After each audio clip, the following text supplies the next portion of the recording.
سنه 11 تا 14 دکبر از وادی برتنگ ولایت مختار کوهستان بدخشان که از زمین‌لرزه روز 7 دکبر از همه بیشتر ضرر دید، تاریخ چرخبال‌های وزارت مدافعه و شرکت تاجیک ایر بیش از 500 نفر آسیب دیدگان به مکانی بی‌خوف کوچانیده شدند.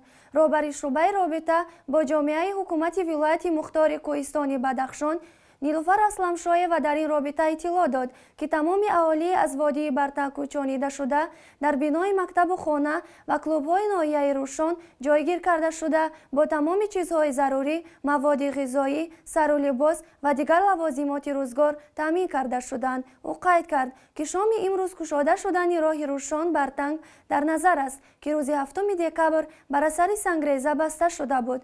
کارهای کمک به آسیب دیدگان در برتنگ را رئیس ولایت مختار کوهستان بدخشان شادیخان جمشید و در روشن معاون نخست وزیر و رئیس کمیسیون حکومت عظیم ابراهیم هماهنگ می‌سازد. ابراز داشت نام برده. به قول او برای ساختمان منزل‌های نو برای اهالی از آفت آسیب دیده وادی برتنگ واردات مساله ساختمان از مرکز جمهوری و مرکز ناحیه روشن شروع شده است. قابل ذکر است که برای ساختمان منزل‌های نو برای آسیب دیدگان در جماعت بسیط ناحیه روشن 50 هکتار قطعه زمین جدا شده ساختمان اول بهار آغاز می‌گردد. اخیراً حزب خلقی دموکراتی تاجیکستان نیز اعلام کرد که از حساب معاش پوره یک روزه اعضایش به ضرر دیدگان کمک خواهند کرد.